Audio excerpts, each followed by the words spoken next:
Hello there, my fellow racing enthusiasts. 'Tis I, Trevor Huff, and welcome to one of the most prestigious tracks in the whole entire world, Monza.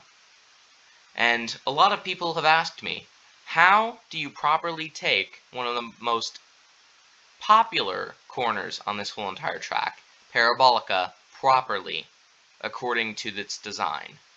We've seen many racing lines in GT, Formula 1, all different types of racing. But which one is the proper racing line? Well, I did a bit of a study and I found out that there are certain different ways that you can go that don't actually match the proper racing line for Parabolica. So, let's get on with this. Alright, that was incredibly sketchy. I had to try and turn on the mic while I was trying to downshift, but yeah, so this is the Formula 2 car, which is the closest thing that I have to a Formula 1 car on iRacing, and I'm going to take it to Parabolica and kind of show you guys how the Formula 1 guys take the corner and explain to you how they take it in general, and then we'll kind of see what GT cars like doing, which is very, very much different than what Formula 1 cars do. The way they enter and exit. So here we go, we're on our way to Parabolica here. You're going to want to brake as late as you can. Right here I'm braking a little bit earlier than I really should have, but you're going to want to exit up here is how the Formula 1 guys do it. Downshift if you want to, and then get right up against there. I didn't get the best of exits, but that is how the Formula 1 guys typically do it. I'm going to give you guys, I'm going to back it on up and I'm going to give you guys the proper run through. But yeah, so here we go. What you're going to want to do is you're going to go full throttle all the way to this grass pad, and then you're going to want to start braking. You're going to enter as low as you can right here, but then start accelerating because it's going to shoot you up towards the upper dark area, and then you want to exit on the rumble strips, and that's how you get through with a Formula 1 car, and that's how they usually do it. If you see any of the races at Monza that they do at Formula 1, because that's the normal way to go around through that area. So if you're able to do it like I just showed you in that slowed down version of taking Parabolica, then that should be good for you. This is a good learning experience for many people though, because Parabolica is kind of a tough thing to know what exactly you're doing on, because most of the time people are just like, hey, hold on, I don't exactly know what's right, because they see a lot of different racing lines. You can go lower, but yeah, as you can see here, you want to go as high as possible on the exit here. Full throttle, get right up against. That was pretty good the way that I did that. So that is how you do it in a Formula 3 car. Let's go to our GT, which is the Camaro, which is slightly different than the BMW that I wanted to show you guys with, but I don't have that, unfortunately. So we'll hold on, I'll be right back. Alright, we've made our vehicle change. Now I'm going to head on down and show you how the GT cars typically like exiting, and kind of show you the similarities between the GT exit and the Formula 1 exit. We're going to the same place, and we're going to see how this, how I turn this car on Parabolica.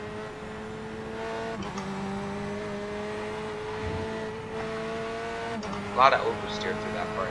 So my FOB just changed. Okay, that was weird. So now this is what you're gonna want to do. Is you're gonna want to start braking about halfway through here, and then you're gonna be in third gear, and you're gonna want to hug that line, and then later you want to head up. But it's a much different thing for the GT cars. So you brake earlier, and then you hug down, and then you start going higher. Whereas in Formula 1, they don't hug down quite as much as the GT cars, and they just start heading up towards the wall a lot earlier, or not towards the wall, towards that green patch a lot earlier. So let me back on up, and we will get a closer look at what you need to do in your GT car.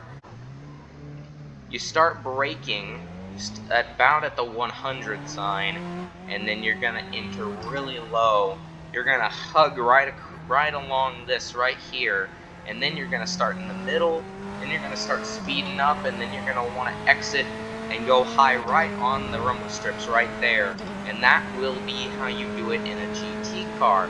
I will be linking in the description a few videos of GT cars taking curve of Parabolica and F1 cars taking curve of Parabolica for you guys to watch after this video if you guys want to. And it's a fun corner, but let's now just hop out of the car and talk about Parabolica. Let's talk about which one is correct according to the track design.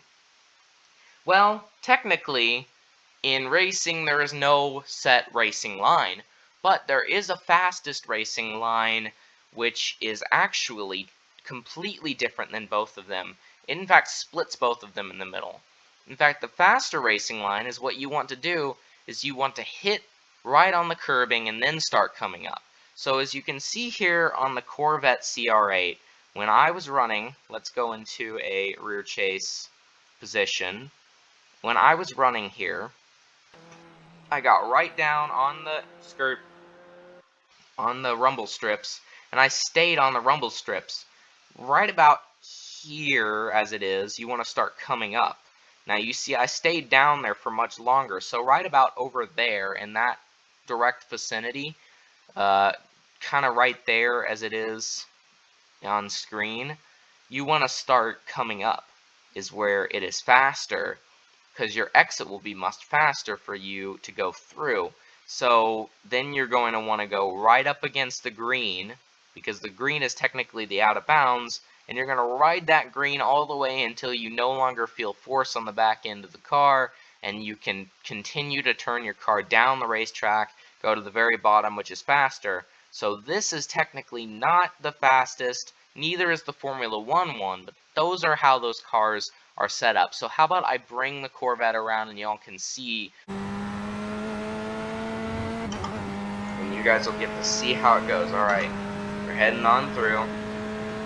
Braking zones are slightly different than both GT and Formula 1. You want to brake in between, right about here, down to 4th gear, touch the curbing, start accelerating. You're going to come right up against this green part.